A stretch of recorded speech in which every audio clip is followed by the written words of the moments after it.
Last week, TikTok announced it was launching a new meditation feature that would be automatically switched on at 10 p.m. for all users under 18.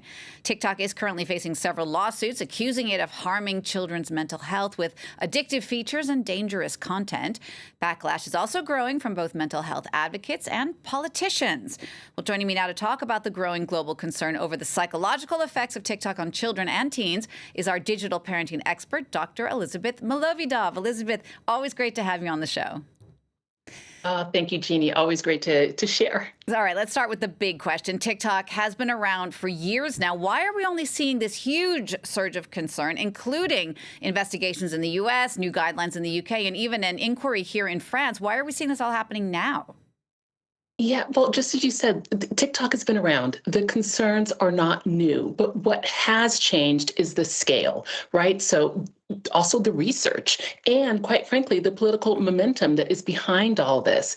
And we now are seeing studies with mounting evidence that talk about linking the excessive use of these short form algorithm driven platforms like TikTok, like Instagram Reels, like YouTube, and that it causes increased anxiety. It causes body image issues, sleep disruption, and even reduced attention spans in our teens and young people. But I think it is really, really important that we realize as well that there could be other factors, right? So the research is just getting started. And so we shouldn't jump to conclusions, but me personally, I'm very, very happy that we're finally going to get some science-based answers to what is truly going on with the mental health of our young people.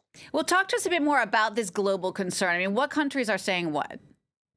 Yeah, so as we know, Americans in the US, the lawmakers are proposing age limits and bans. I mean, seems to be their way of wanting to deal with this. In the UK, where I'm based, we have the regulators like Ofcom. They are really calling out TikTok over harmful algorithms, and they're soon going to get to the other platforms as well. And where you are, Jeannie, in France, as you just mentioned, there is that National Assembly inquiry. And really what they're trying to do is to ask what role this platform is playing in this mental health crisis for children. But again, I love the idea that it's an inquiry. We don't have all the answers. So let's just wait and see what the science shows us. Well, right. Well, I mean, until we actually have more concrete answers, I mean, what do we know so far? What kind of psychological effects are we talking about or are we seeing already amongst young people? Right. So that is kind of the key to the whole matter. We are seeing some psychological effects, right? And basically they are in three different categories. I'll start with the first. So the content itself.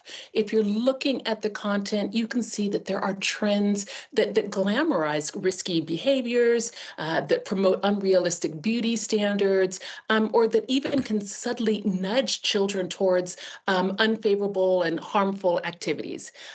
The second psychological effect is just with the platform mechanics. And I don't know about you, but I do have a TikTok account, and that infinite scroll is, it keeps you on there. And the whole idea of these wanting to get the likes and the views. Me again, I have a highly personalized for you page, which means the algorithm picks up the content exactly what I want to see, and it delivers it to me, which can be great until it's not. And then the third psychological effect is identity. And this is really huge because we know that our young people and children, that they are really exploring the platform, they are performing, they're singing and they're dancing. And unfortunately, while this can be empowering, it could also cause a lot of FOMO, fear of missing out, cyberbullying, et cetera. So it's a bag of mixed tricks. Indeed. And a lot of concerns you were saying before about body image. I know there's that skinny talk trend that's happening right now. I mean, that's tough for a lot of our young people, particularly our young girls. I mean, given all of this, what can we as parents actually do? I mean, many parents just feel powerless. Yeah, it's so true that that there is this idea that we are powerless. There's rising anxiety, lowered self-esteem, and we see this especially among teenage girls, as you just mentioned. But parents are not powerless, and that's why I really want to come in as I always try to, with just hope and action. And so, with three things that parents can do today, as I'm always saying, open that conversation. You start with curiosity, talk with your children and your teens, ask them about what they like about TikTok or Instagram Reels or YouTube. Ask them about the different trends and how it makes them feel. And this is going to build trust. The second one, co-explore, set boundaries together. I know, watch together. It is kind of fun. You can get in there and sit there and look at the app together. You can use some of the tools like screen time and content filters, especially for your younger teens. And this is not punishment, Jeannie. These are guardrails, and this is going to help them. And try to make space for other offline things and family time and family activities. And lastly, you are building resilience. This is the name of the game, people. There are risks out there, things are going to happen, but you need to make sure your children can bounce back from every negative influence. So I think parents can do it. You just have to jump in there and get started. Indeed. But what about government involvement? I mean, some countries around the world are considering or have already banned TikTok. Is that the solution? Yeah, and no. I really don't think it is, Jeannie. I mean, we know with any sort of bans, it sounds tempting. It's like a quick fix, but it can backfire. So this can drive some of the behavior underground. This can close down those conversations, and that is the last thing we need. We want to open up the conversation. We want to open up the trust with these people. And let's not forget, we also need to ask them, how do they feel about this whole investigation and the mental health? Have we heard their voices?